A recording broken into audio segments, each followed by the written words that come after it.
Hello ladies and gentlemen, this is Jaeger here, and we're going to be playing some more Attila Total War. This is another online battle I did. Full disclosure, this was against a friend, Big Hoss, so just keep that in mind. This isn't like a 100% competitive match, although I suppose friendship matches are sometimes even more competitive. This one went a little bit different than some of my other matches have gone though.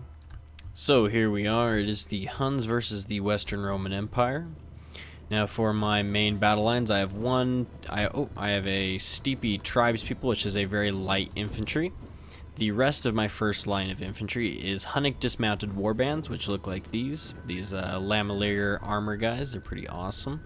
Then my secondary line of infantry has some Bosphorian infantry, and then the rest are Bosphorian warriors. These are some pretty tanky units for the Huns to have, rounding out their infantry capabilities a little bit. Not quite as good as some of the other groups, but it'll do. Then I have 1, 2, 3, 4 of these steepy bows. They're kind of a more elite archer they have a little bit of armor. And then for cavalry, this is my first time ever playing as the Huns, so I brought kind of a odd assortment of troops here. I have a steepy mounted tribespeople, Hunnic mounted warband, and my general unit, which is a steepy chieftain. This is a really cool unit. Then over here on my left flank, I have some shot cav. I have some Hunnic lancers with their bows. Those guys are pretty great. Some steepy cataphracts, pretty great as well. And then some steepy lancers, which are a lighter lancer group. And my enemy up here, Big Hoss, has decided that his best offense is a defense. Sorry, I gave away that spoiler. But he is going to guard this hill. This was kind of a just a playing match. Let him test out the Western Roman Empire. See if in, a defensive stance the Western Roman Empire could hold out against the Huns, which we decide doesn't work out too well. But he's got a front line here of Legio Comitaten. God, what the fuck? Legios. We'll just call them Legios for the time being. Then he's got 1, 2, 3, 4 of the Sagittari Bowmen here. Then he's got a group of Herculani Seniores. 2, 3. He's got 4 of those Herculani Seniores. These guys have the gold armor and purple frills. And then back here he's got a bunch of auxilia troops, Western Auxilia Palatini. He's got 1, 2 of those there, and 1, 2 of them there. Then he has a group of elite Palatina, which are a pretty decent offensive infantry with a cool shield, like the Angel of Death or something on them. Then his general is the Magister Militum. And he's got another 2 units of Sagittari Bowmen back here. And as I said, this is kind of a playing match. We're just kind of seeing what these builds can do and what we can do against each other. So the first thing I needed to do was to use my archers to my advantage.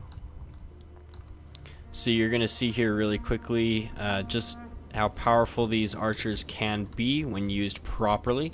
Making sure to use the correct ammunition to keep them in spread formation while they're getting shot at, instead of kind of a more clumped formation, and making sure to target single units at a time.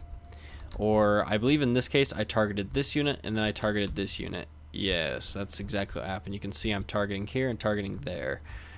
Oh yes, I have my beautiful little markers here I can kind of show you with. So I have these 2 shooting here. You already saw the arrows, but I just wanted to show them again. So beautiful here. Then my cavalry has swept around this side, and I'm just kind of showing him my cav force at this time, making him kind of go box formation. You can call it the noob box all you want, but when you are outflanked by cavalry, the box is the best and most historically accurate formation you could make, especially with these Palatina auxiliary. Whoa, what is that? Earth shaking. Oh, it's my cav. The Huns, they really can make the earth shake. But yes, you can see that I just am slowly picking away at his archers here, and I am routing them. And he hasn't done any damage to my archers here. Enemy units have returned I don't think he realized he needed to put them on a fire arrow. In fact, I'm not even sure if they were in range at first. I'm pretty sure my guys had a bigger range than his. And he does try a feint charge here, but I don't think he pulls it off in the end. I cannot remember for the life of me. No, it was a feint charge, but he does lose quite a few men. You can just see all those fire arrows piling into this clump. They're aimed at the archers, but they're also going to do a little bit of splash damage on his cav. Took a few hits. These guys are taking a few hits, and these guys are taking a few hits. These guys are taking a few hits. So having units all clumped up like this does make me have a skirmisher orgasm here, as you can see, already routing these Sagittari. And then I think I switch over to heavy shot for these legions up front, but I don't think it actually had too much of an effect. I was kind of surprised. The armored arrows don't seem to be as powerful as I thought they might be. I don't think I get very many kills on them at all with those. But as you can see, I do have them outmatched in the archery department now that I've kind of weakened and routed most of his archers. And obviously I have the cav advantage, which we all know by now that in Attila that means everything. Honestly, I'm not very happy with that right now. It seems like every match I play is tons and tons of these just all cav builds. I don't like that. This is actually what you just saw there, the jab throw and these guys getting too close, is actually not what happened. Sometimes when you save replays, it doesn't save them 100% perfectly. And so in my game against him, his archers ran completely. But in this, for some reason, they survived, and so they continued to follow them up the hill, trying to shoot at them.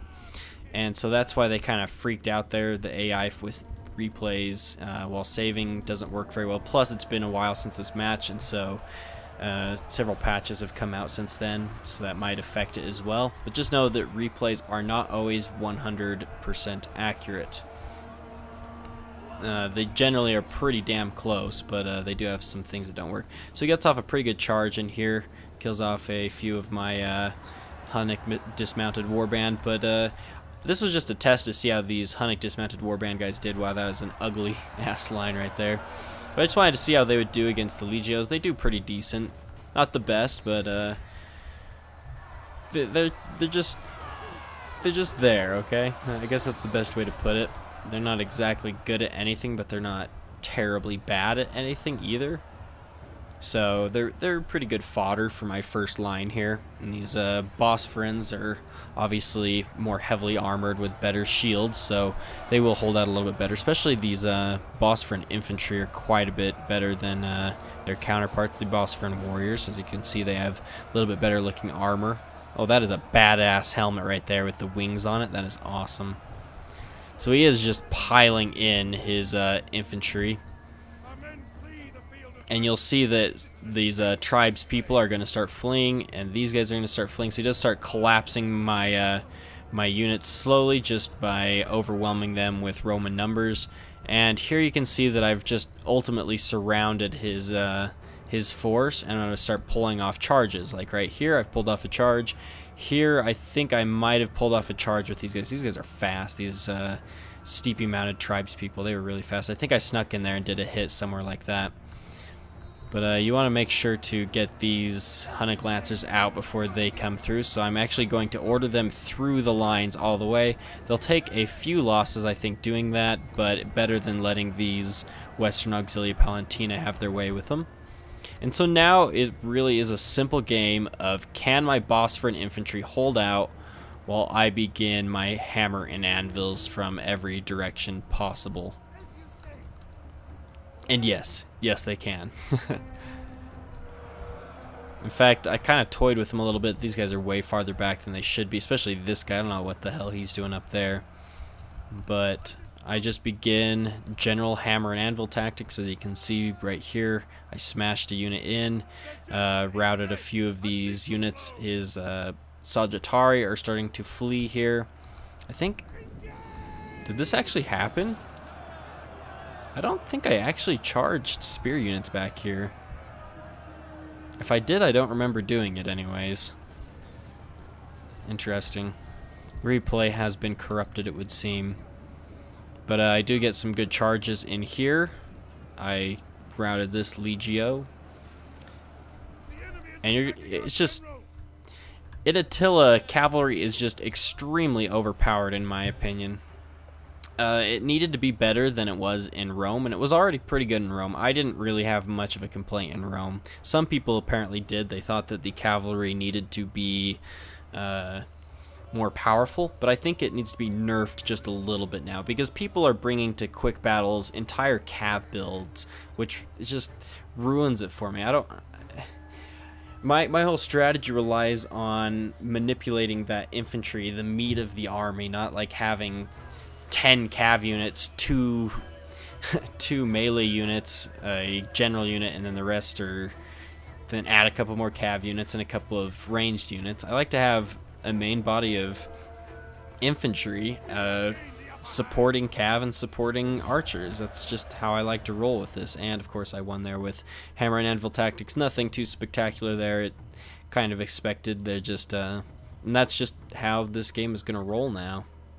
We'll end the replay and take a look at this, but I would just like to see the cavalry nerfed a little bit, just so that people bring more fucking infantry. I want to see a more balanced gameplay with that. I mean, cavalry needs to be powerful, especially on the charge, and they've done a brilliant job with that. Charges are just as powerful as they should be, but I don't know. I don't pretend to know exactly what they need to do to balance it, but it just feels unbalanced currently because people are bringing full-on cav builds. Now that people have realized how powerful cav is in the game.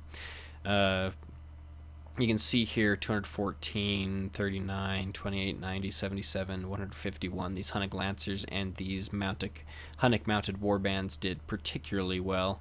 These Steepy Lancers and Steepy Cataphracts, I just didn't have enough time to get them to do as much. The Steepy Chieftain also did pretty good.